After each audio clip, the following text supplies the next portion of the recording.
Hello, beautiful soul, and welcome to the Little Reader's House. I'm the Little Reader, and you're in my house. Today we are accompanied by this beautiful tiger's eye. Look at, glorious. This beautiful little tiger's eye that wanted to be part of the fam today.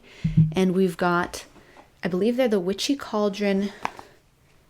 Yes, the Witchy Cauldron Learning Tarot cards. Let's get that in the right light. And we've got the Colette Baron Reid Wisdom of the Oracle. And we're going to channel spirit for the collective with a combination of these two decks to see what our message is on this glorious day. Starting out with the back of the deck card being Imagine. Imagine. And I love this Witchy Cauldron Tarot because they give keywords to both the reversed and upright definitions, well, reversed and upright descriptions of the card, as well as a yes or a no, planets and astrology.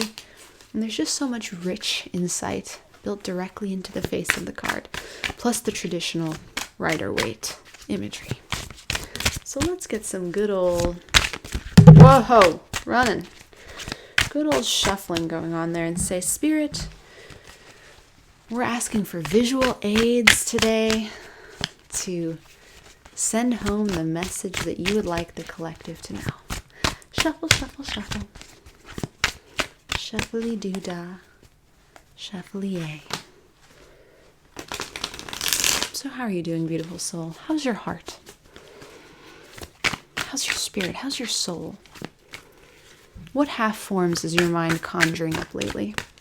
Do you feel more plugged in to the collective mind, or do you feel like you are the maker of your thoughts? Can you really sample your own essence on your thoughts? Conjured by you, created by you. Neither is superior, just building mindful awareness. Now we're shuffling our beautiful Colette Baron Reid's Wisdom of the Oracle. And let's prepare for our draw. We're going to do something fun. I mean, it's all fun. But I'm going to put this deck on the right, this deck face down on the left, and then close my eyes, move my hands around, and just pull out a card from each intuitively. And say, Spirit, what do you want us to address for the collective? Okay, we have this. And we have this. I'm going to turn them around to face you so you see them first. Peace. Gosh. This is the theme of all of our transmissions, always. And then this, I think, is the Queen of Pentacles in reverse. Let's check it out. Yes, Queen of Pentacles in reverse. So here's what this deck has written for this card on the face. Insecurity, instability, fear. Someone who is lazy, suspicious, lacks motivation, feels insecure, and neglects her responsibilities. It's the Queen of Pentacles in reverse. So the opposite of our motivated, grounded, ambitious queen when she's in the upright. And then with peace, 23, reducing to 5, if my numerology math is correct. That is change. And as we've been saying in our transmissions, beautiful soul, a change is coming. A change is here. And the change that Spirit is hearkening is peace. It's asking for movement from the realm of the material, which is our Queen of Pentacles. She's the queen of the 3D realm.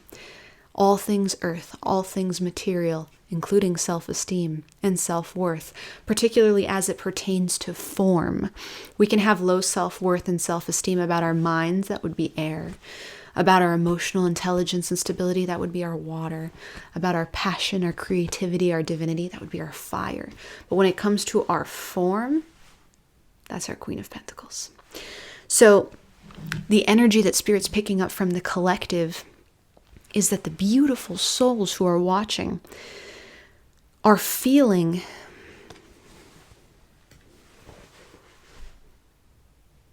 they're not enough.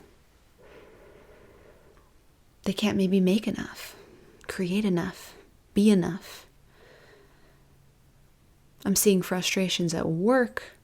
I'm seeing an inability to generate wealth, to bring in the coin, to get the bag, to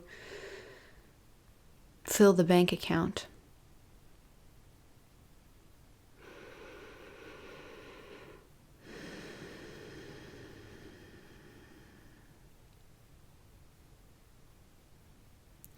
In our last transmission, we talked about stuckness.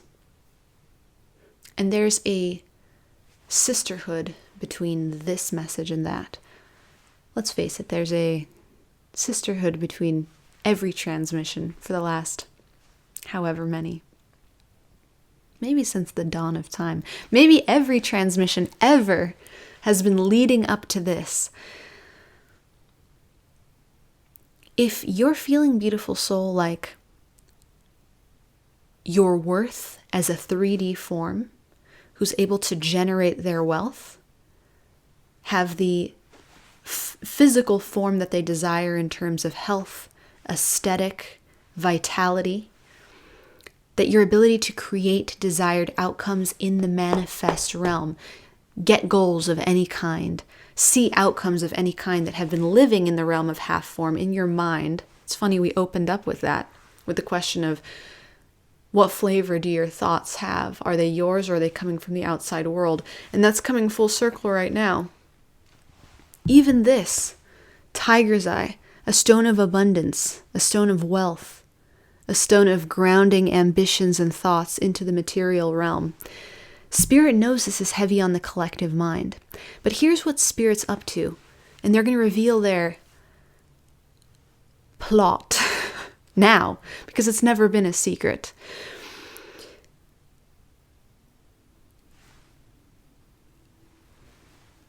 In most of recent history, when a human being has been able to develop comfort in their environment, in their form, and stability in their survival, they have more than enough. Historically speaking, Spirit indicates that that is when spiritual growth tends to come to a screeching halt. Comforts can become distractions. They often do. And the divine spirit within the source doesn't want to be stagnant. It doesn't want to be comfortable. It actually wants to expand exponentially. And this is why the human experience can be so painful, because we have an expanding exponentially force inside of us that is pushing to grow, to break out, to break free into something new always. This is often referred to as the human spirit, but it's the spirit. It's the animating spirit within us. And that's difficult when it's pushing up against a form that is so dense, which our beautiful physical form happens to be, incredibly dense. We're in the third dimension. We're quite close to the densest planes of reality. So the inside of us is always pushing up against our form's desire to just be solid, even stuck, comfortable. Spirit is placing the collective in such a place that they don't have the option to be comfortable to the point of distraction right now, comfortable to the point of anesthetized, numb. Comfortably numb comes to mind. And you may say, beautiful soul, oh, that's not true.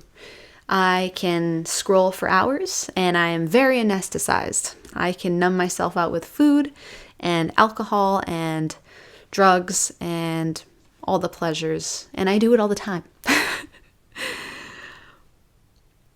And yet, if you're saying that, there's a fundamental discomfort in that description. So Spirit knows you're already over that. You're on the other end of using pleasures to numb yourself. You've already discovered that they don't satisfy. For others, they haven't had the ample opportunity to just sit and rest and use pleasures to hibernate. But the desire to acquire is serving as an incentive for growth. And Spirit is leaping into the gap between the desire and the need to acquire and saying, okay, this individual understands that there's going to have to be growth to get from here to here. I'm just going to swoop in here and have a moment of lighting them up.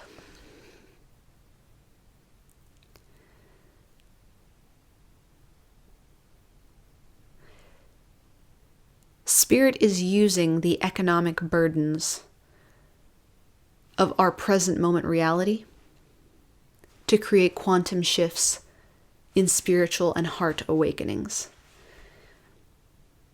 Spirit is not causing economic burdens. Spirit is using economic burdens. And as every heart awakens, as they grow tired of not being able to sustain themselves financially, tired of working seemingly on a never-ending treadmill and never getting ahead, tired of being tired, or tired of being able to afford pleasures, but the pleasures aren't pleasuring anymore. No amount of food, no amount of physical intimacy as recreation, no amount of alcohol or substance of any kind is doing it. Spirit is using all of these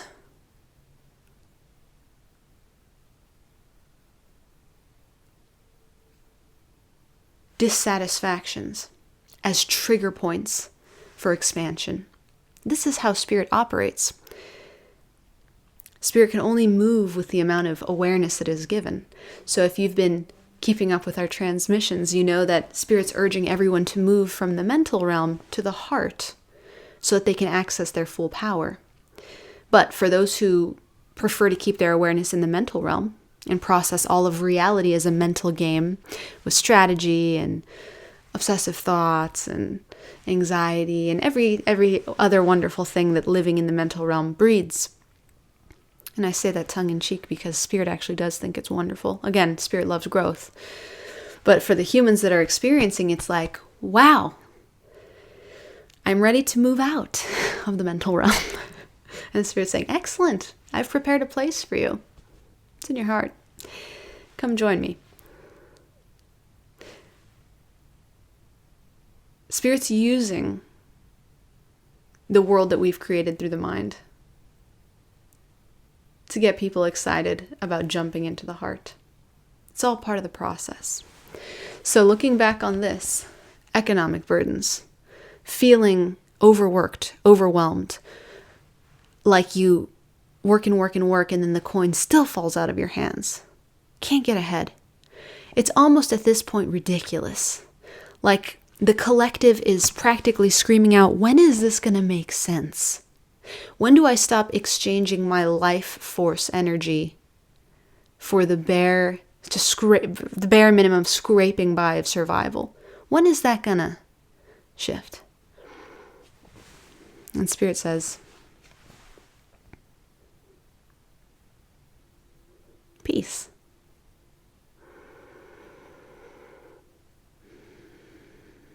Spirit's not answering the question with a new thought to run on the hamster wheel of our mind.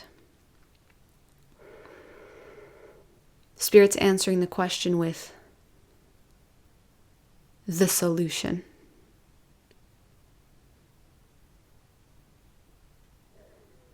The quote, "be the change you wish to see," comes to mind. But Spirit's not saying, be the change you wish to see, sell out or give up your integrity or steal or stoop to some kind of money acquisition scheme that doesn't sit right with your heart to beat them at their own game. That's not where Spirit's going with this. Being the change means instead of jumping on board to continue perpetuating this non-functional reality that is not serving the global collective, by playing in this playground, well, let's think of a solution. Well, I must think harder. I must come up with a thought and then execute on this thought. Spirit's saying that's still playing the game. To stop playing the game, get out of that realm. Remove yourself from the mental realm. Transition to the heart. Much to be said here about abundance. Much to be said here about the potential for every individual to be a literal gold mine. But it doesn't come from strategizing. It doesn't come from being the best thinker in the room. It doesn't even come from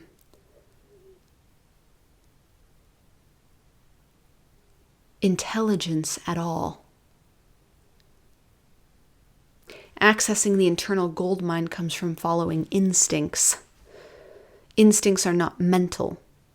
We can use our mind to translate the frequency and code that the heart exudes, because the heart holds the instincts and the truth, and then the mind can pick up on some of that frequency and translate it into a form we can understand. But even that's not required. Individuals will find that their intuition seems to strengthen when they practice mindfulness, and they assume it's because they're getting new thoughts. Like, oh, I've awakened to new realm of consciousness, darling. But what's happening is you're learning to discern what types of thoughts the mind is interpreting and how it's doing so. And when you have a mindfulness practice, you can actually understand, okay, that thought that just went by was a product of my environment. That thought that just went by came from my heart. My heart was interpreting a desire that I feel here as a form so that I could understand it. Okay, and it's an action step. Okay, I know what I need to do. Mindfulness just allows us to recognize how the mind works and then use it as the tool it is meant to be. But heartfulness supersedes even that. Taking the awareness and shifting it to this heart center activates your ability to feel your instincts and your intuition, which will then lead you in the direction of your destiny, which will inevitably be fulfilling to your soul. Even if your mind believes it knows what it's wanting, and this is often a conflict point or a barrier to entry, is that we don't want to surrender what we think we want for the heart's wisdom. We're like, wait, no. I know I want a Maserati. I know. And I also know exactly who I want to marry. I know it in my mind. And if the heart tells me anything different, I'm not interested. That's okay. That's completely okay. Spirit is not asking us to jump away from that or shift away from that or reject that. Spirit just wants us to witness it. And then ask the question, where am I? Where am I when I witness that? I'm in my mind. Okay? I'm living through my mind. And I can do that for as long as I'd like. As long as we want.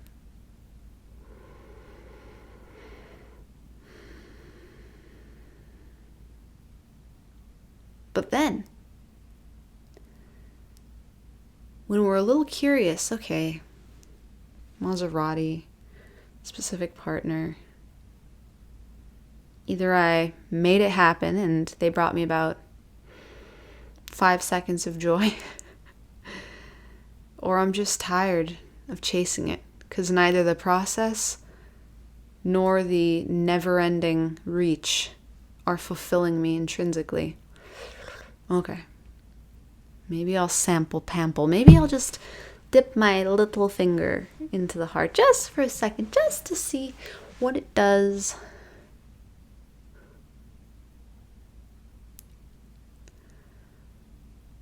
Spirit says, don't be afraid of what you find in your heart.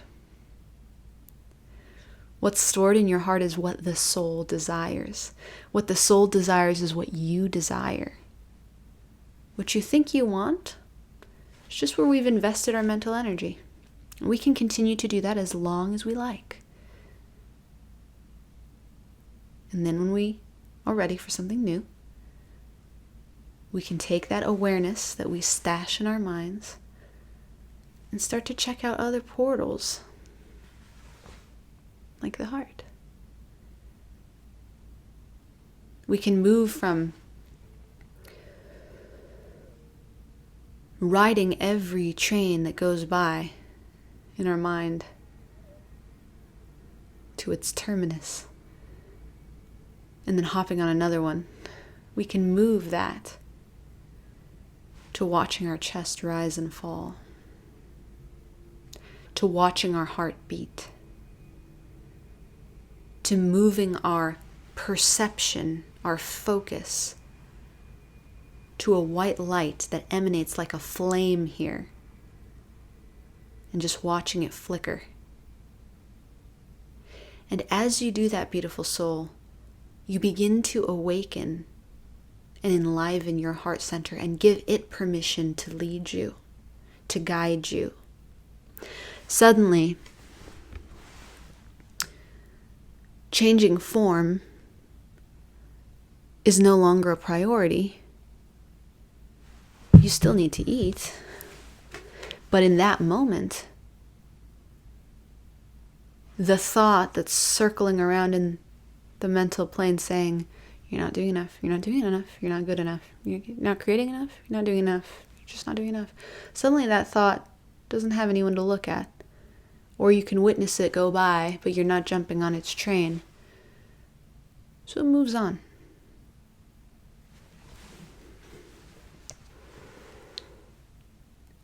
And you're left with this.